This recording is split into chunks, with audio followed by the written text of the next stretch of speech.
Well, students, 10th group.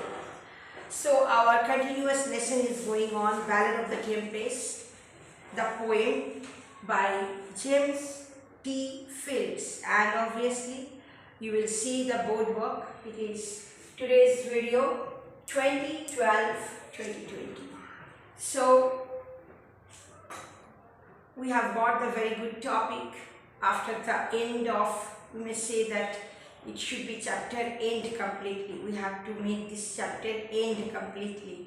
We should put full stop in this 2020 December 31st to the pandemic coronavirus. Really, this pandemic coronavirus COVID-19, huge loss. People are surviving, struggling around the world, and we have lost our so many very good friends around the world owing to this pandemic coronavirus. So please, goodbye to this virus and take care of your health. First Jan 21 should be with our glorious sunshine. We all can enjoy after this troublesome voyage, troublesome journey. So let's start now. Page 137. Understand the poem. Here, understand the poem. First you see, we were crowded in the cabin, not a soul would dare to sleep. Who does the word we refer to here? Obviously, we refers to the whole unit inside the ship, the full crowd. That is captain, sailors, passengers and XYZ, everyone. So on, full crowd present in the ship during the voyage, during the time of journey. Not a soul would dare to sleep. Why was it so? Not a soul means not a single individual that time got chance to sleep because of tension, worriness, W-O-R-R-I-N-E-S-S, because of tension, because of worriness, because of lot of drastic situation they faced that time, owing to roaring sound of the ocean, darkness in the midnight, and very bad condition and situation of the ship in that very moment. Disasters is coming, so they won't be able to digest all these things. Everybody are in fear owing to death. Nobody want to welcome death in this way. So naturally, the full crowd, all the individuals, they did not able to sleep throughout the night. Now, next one you see, number 2. Usually storms are formed in the deep sea. Cyclone, tsunami, and more than that also. What precaution have the sailors got to take before a voyage? When the voyage started, they think that conference is there, all the members in the ship, full team, full crowd, should be in any moment, any situation, help each other, coordination, you may say. Other than this also, here you see page 136, it's a fearful thing in winter to be shattered by the blast and to hear the rattling trumpet. Rattling trumpet means, you can understand, to make a rapid succession of short, sharp noises. That is a rattling trumpet. And tempest means violent storm. So, in this very bad condition, in that drastic, D-R-A-S-T-I-C, drastic condition, drastic situation, what happened? And to hear the rattling trumpet, thunder, cut away the mast, thunder, bolting, burst, cloud burst, sea is roaring. So owing to all this troublesome situation, cut away the mast, taking the precaution so that wherever the ship is willing to go, at least No restriction will be there, no limitations will be there. According to storm and wind, the ship will go to the any destination. Means it will reach to any land that moment. Then number 3, the poet says it's a fearful thing in winter. According to the poet, what is referred to as a fearful thing in winter? It's a fearful thing in winter to be shattered by the blast in the winter, cold, chilled cold, that time, violent storm, turbulent sea, because ocean roaring continuously, waves are dangerous, ships are blowing in such a way that any moment for a fraction of a second, anything will happen. So, these all things described fearful thing in winter. Then, how could be the condition in the deep sea during winter on the sea? So, you can understand the terrible condition. Condition is not comfortable. Very uncomfortable condition. Terrible condition that death is just in front of you and you are facing your death, but you are going to welcome your life through your prayer towards your almighty power or your God. How does number 4 it affect the sailors? It affects the sailors in different ways.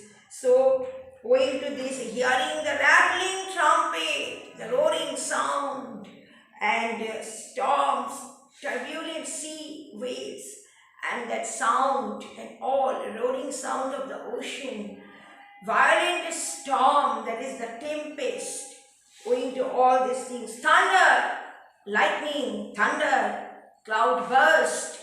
So cut away the mast. Sailors immediately cut away the mast to take the precaution to reach to the destination. Next very important thing, number 4. After the first 2 stanzas you read, it means we were crowded in the cabin, not a soul would dare to sleep. It was midnight on the waters and the storm was on the deep. It's a fearful thing in winter to be shattered by the blast and to hear the rattling trumpet, thunder, cut away the mast. So, next you see number 5. The speaker and his crewmates sat in darkness and prayed. What did they hear? Rattling trumpet. That is the roaring sound of the sea continuously. They can't able to tolerate more. The violent storm, the tempest. That's why the title effectively and appropriately here drafted by James T. Field, Ballad of the Tempest. The lyric is coming of the tempest. Tempest means violent storm, a violent storm. Then come to the next point,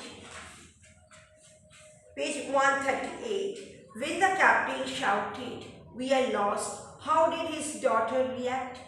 His daughter, the little maiden, the very little daughter, react peacefully in a comfortable manner, that she is in a comfortable zone. Her all faith towards God immediately bring one turning point to all the human beings' life, those who are present there, from captain to sailors to passengers, all full crowd. They got a life that time. What type of life? That the daughter reacted immediately by saying that we are always dependent on God on the land. So why not we are dependent on the ocean also, on the God? So isn't God upon the ocean? What do you think? God is not here upon the ocean, just the same as on the land. On the land, if the Almighty power is there, if the God is there, ocean also He can control, because ocean is not above the God.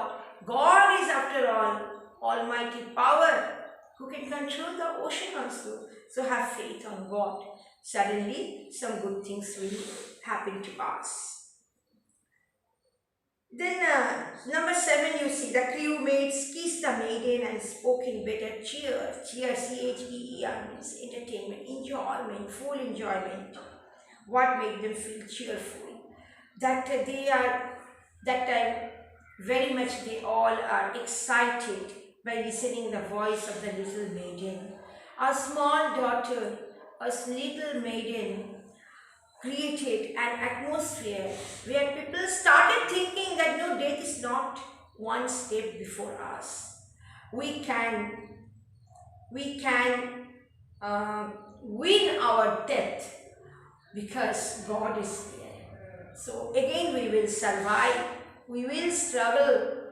You give us that opportunity. We should reach to our comfortable zone, to our destination, where there will be no fear about the tempest, the violent storm, and the rattling trumpet of the ocean, that is dangerous roaring sound of the ocean. A ship is always safe at the shore, but it was not built for that. What does this mean? Ship always built for the voyage, for the journey. So during the journey, any type of situation may arise. Main point is that all individuals, not only the captain, but captain, sailors, passengers, your crews, full crowd, all technicians, those who are present in the ship, for any type of voyage and journey, everybody should be careful and serious to take care of this journey comfortably. Anything may happen, but there should be faith and strong heart requires to face the truth. That's important.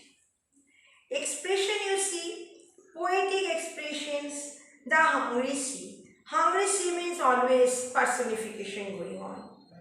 So these all things in attachment, I have collected the full note from internet for your benefit. That one grammar part, figures of speech in English literature. So that figures of speech, I will send the attachment full and then I will explain it. You will sit with your attachment and you will listen to me, then you will make the notes. In the notebook correctly, you will write with blue and black pen. Here only the textual part you know, not a soul would sleep, use of synecdoche, part of the whole, and emphasis, emphasizing, rattling trumpet, alliteration, hungry sea roaring, personification, shuddered in silence, imagery of fear. That's all today's lesson.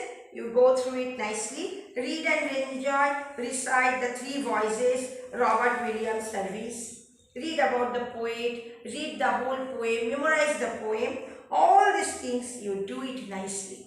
So that our next journey will be Colors of Silence by National Book Trust of India, Unit 7. In the next lesson I will start and you will cooperate me. Thank you very much, 10th group.